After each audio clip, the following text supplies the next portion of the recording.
YouTube Live. I feel really excited to be here.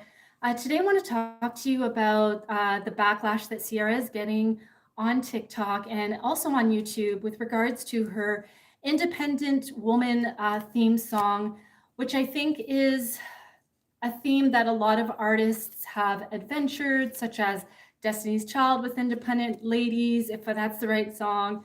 I'm pretty confident that Beyonce has a lot of other songs as well as other artists that are married and have an established career. Now, the reason why I want to talk about this is I've been following Ciara's career since 2004. I am kind of noticing that her theme seems to be consistent as far as a lot of the topics that she shares in the last probably 5 to 6 years of her songs. And I really want to just go over her personal growth, what you can learn from this situation, whether you are a music artist, you are in a career, you're an entrepreneur, freelancer, whatever it is that you do. So let's get started. Now, the problem with this song for the girls that she shared a quick, I think, half a minute, like close to a minute sample on TikTok is there's a part of the first 2 or 3 lines of her song that kind of says, this one's for the ladies that don't need no man. This is for the ladies that are making their own money. It's kind of like that kind of a theme. And so she started getting this backlash from people on the internet, content creators and reputable content creators that are saying, well, Ciara, you are in a healthy marriage with Russell Wilson. You have several beautiful children. Your career is established and you're on this topic of single ladies, but you're not really giving out topics and information on how to help women get to where you are. And your themes are more for promoting women staying independent. And so Ciara is kind of getting backlash for that. But I'm pretty neutral about this, and here's why. Ciara has a marriage that is very, very secretive, to so to say, even though she's constantly on the gram with Russell and her children. Now, if Ciara starts talking about her marriage, much like Beyonce did in her album Lemonade, people will pick at sentences as well. They will find holes in her music and in her lyrics to say she doesn't value Russell. Oh, their marriage isn't doing well. So it's very, very tricky when you are a content creator or an artist and you're trying to give what you think your audience will want, what your customers will want through your content, but you have a lifestyle that is opposite of the message. And then people start questioning your credibility. Are you trying to keep women single? Are you trying to keep Black women single? Are you trying to keep women independent and in their masculine instead of feminine and soft and attracting a man that can protect, provide, and maintain? And that's the issue. So now let's talk about Ciara's Prayer, that song that she had on Summer Walker's album. Now that was a very powerful song because a few years back in 2019, Ciara's Beautermarks album, she kind of like was on Angie Martinez and she was doing this whole campaign talking about she's so in love with Russell and she had this prayer and she's so grateful, and after Future dumped her, which was so unfortunate, and she was left as quote unquote a baby mama, she had to reevaluate her life. She had to start choosing better matches as far as men are concerned, because it wasn't about her being single, it was her and her child, which is great. But a lot of her fans were saying, Ciara, what's that prayer? I mean, you got Russell, he's fine, he's a multimillionaire, he's athletic, he's kind of like a geek, but that means he's a good provider for you and your child. And he proved that. We've seen that through her Instagram posts. We've seen that through the love they share, et cetera, et cetera. So at that time, she was also getting backlash to some degree because people were like, okay, she had the prayer, she's not sharing the prayer. In 2019, this was around that time, she had the prayer, but she's not writing books on how to get a good man. She had the prayer, but she's not really giving us a podcast or info to help us single ladies, not me per se, but single ladies get that man. And so that she was getting backlash around that time too, and she kept silent on her prayer until she did Ciara's Prayer, which was kind of like an interlude, not a song, on what's her name, Summer Walker's album, not too long ago. I think it was last year. And that's where she kind of shared her prayer, and it's up to judgment whether we really think that was her prayer or not, or what she really did, because the truth is a lot of these celebrities and people who have wealth the reason why they attract opportunities, not just because of a prayer. They usually have life coaches, mindset coaches. Even Kim Kardashian during her Paris robbery, I actually found out later on that she worked with Anthony Robbins, the motivational speaker, to help her switch her mindset so she wouldn't feel uncomfortable leaving her home. We all know after that she was traumatized. She couldn't leave her home. She didn't want to wear jewelry on the gram, but she hired Tony Robbins, and who knows how much that bill cost. That was probably in the tens of thousands, maybe more, to help her rearrange her mindset. So there's a lot of stuff that these celebrities do, first and foremost, behind the scenes, to get more brand deals, to attract the love of their life, to change and rebrand their career, much like Ciara. I don't know, maybe she's not going to tell us everything, but that prayer alone, number one, is not going to help anybody.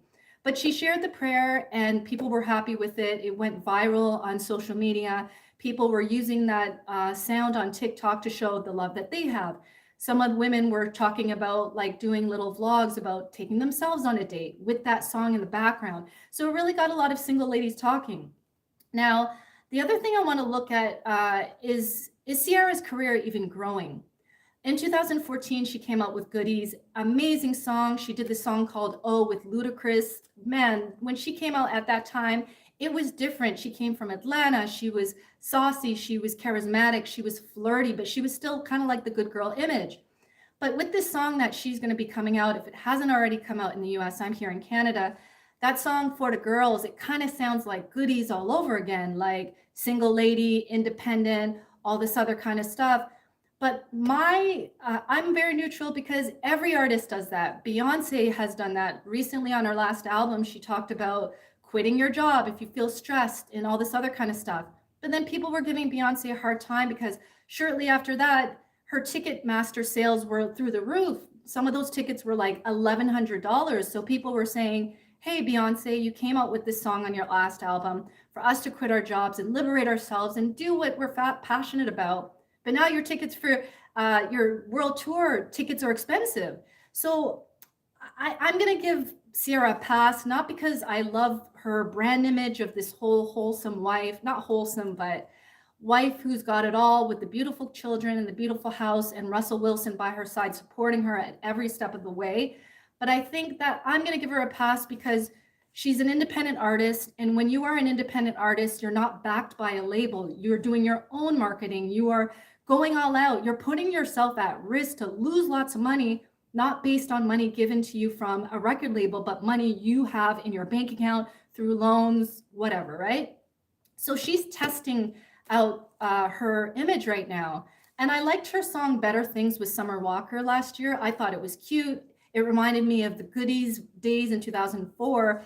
But the real question is Ciara's personal reputation growing? Do you think that she's stuck in staying in the Goodies phase in 2004? Should she be talking about more mature artists, much like Jay-Z? I think on his 444 album, correct me in the comments if I'm wrong, but in that album, he started talking about marriage. He started talking about investing in art and all this kind of stuff. And I was like, okay, even during the Blueprint, I think for me, my favorite Jay-Z album is the Blueprint, whatever it's called. But in that 444 album, he was talking as a grown man past the age of 45, talking about investing in art and get your money right and start businesses. And, you know, he was talking about all these topics. He wasn't talking about slanging, you know, what he was doing before he was an artist, street talk. He was talking about where he is in life. But I don't think that album did very well. And that could have been because it was a little after the Lemonade album. And I think some of the Beehive were upset that, you know, he was philandering and not staying with Beyonce and so on and so forth. But let me know in the comments, do you think Ciara's brand reputation is stuck in an image that she created for herself when she first came out? Do you think she should be giving us marriage songs, love your man songs? This is how single ladies get married song. This is how you build your career songs. This is how you go from an artist that was B-rated to now you are in Fashion Week and all this other kind of stuff, and you're with a multimillionaire. Like, should she be making music that's according to where she's at in life? Should she get off of this single ladies kind of thing that she's been doing for a while? But, you know, these artists with compassion, I feel a lot of compassion for her and all of these artists that are going independent, because they do make more money going independent, but it's taking a risk because you're not backed by a record label who has a consecutive history and record of making money for their artists. And I think what Ciara is doing is she's testing it. I personally think this new song, if it hasn't already come out, For the Girls, I think this is for Gen Z. This is for teenagers who are trying to figure it out, or for women who are just like, you know what, I'm independent, I don't need a man, and all this other kind of stuff. There's some outrageous claims on TikTok with people saying that there's this conspiracy in the music industry that she's trying to keep women single, and Ciara is trying to keep women in a place of not finding a man and being single and being independent, and that's going to break up the family. Like, there's so many videos on TikTok that are kind of going at her and saying, how dare you, you're married, you seem like you're in a healthy relationship, what's going on here? I need more than just this, I need your lifestyle. And the thing is, ladies and gentlemen, Ciara cannot fix your mental health issues, she can't fix your single reality. That often comes with therapy, it comes with staying single for a while. No artist like Beyonce, Rihanna, Ciara, all these Ciara's not a billionaire, but Rihanna even, she got backlash for that Vogue cover, and A$AP Rocky was behind her and she was in front, and she's getting backlash for that. And I think that these artists are truly just doing their best. We cannot have high expectations for them to create great content all the time. They are not perfect. A lot of these artists, yes, they have money, but they're not often seeking therapy. They don't often have mindset coaches. They don't often have anybody but quote unquote a handler or a PR rep telling them what direction to go with their music. But that doesn't mean that they're going to make the right decisions with their lyrics. And that doesn't mean that they're always going to make the same music over and over again for one group of people. And I think what people online are not understanding is Ciara has different groups of fans. She's got those throwback fans from 2004 that have been following her since the Goodies album and are more a little older, like in their late 30s, early 40s. Then she's got some of the new Gen Z fan that have picked up her content on TikTok, or maybe they heard her music on the radio, but they're young and they're figuring themselves out. Not everybody wants to be in a relationship. Not everybody wants to be like Ciara and have a multimillionaire for a husband and 3 or 4 children. Not everybody wants that lifestyle. So I think she gets a pass. But I am a little concerned about her reputation, where she's going to take it next. Is she going to grow outside of just what we know her to be? The songs that talk about independence and get your money back and, moving on and all this other kind of stuff. Are we going to hear more mature conversations with her and maybe a Jay-Z route or strategy of what she's investing in, how she's keeping her money up? When her husband is off season, how they're keeping their money up. Like, it would kind of be interesting to see a little bit more without her telling too much. But at the same time, I can see why she's not trying to talk about her marriage and kind of like Lemonade that Beyonce did, because now she's exposing her problems in her marriage to the world. And then people are going to talk about that. So I just wanted to come on and talk about this Ciara song strategy that she's got going on. I think it was smart, at least, that she put a little clip of it on TikTok for her fans and her followers to kind of listen to the first part of the song and provide some feedback. I don't know if the song is going to be a hit. I know Better Things did very well, but I'm just waiting to see how her career grows and if she changes up her style and if she focuses on more mature topics, or if this backlash that she's getting, is it going to inspire her to maybe talk about more mature topics for women that want to be married versus the single ladies? We just have to kind of wait and see how this goes. I'm trying to think. Yeah, those are the points that I wanted to make. Thank you so much for joining me here on YouTube Live. Just wanted to cover this. If there's any other things that are going viral that I see here on YouTube or TikTok as far as brand reputation, actually, the thing that I can conclude with this whole topic is this. If you are in a career, if you're creating content, you know that you have different audiences that are younger, older, single, divorced, Find out who your target audience is, because I think a part of this problem that Ciara is having as well as maybe she's not really paying attention to what her target audience wants. In 2019, when her fans are saying, give us that prayer, Ciara, give us that prayer on how you attracted Russell, maybe she should have kind of like gave the people what they wanted. And this is what happens when artists want to do what they want versus what the fans are begging their favorite stars to do. I think Rihanna has a really, really good way of doing this. She has a pulse. She literally has an online and offline pulse of what her fans want. That's why I think that everybody was talking about her performance at the Super Bowl. And I'm not saying Ciara is a bad person. I just think that she needs to focus a little bit more on what people want. Me personally, if I was an artist and I had her lifestyle with that kind of a husband and those children and that beautiful lifestyle, and I heard people saying, hey, give us that prayer, I'd be making the whole album about how I attracted my man and how I attracted my husband.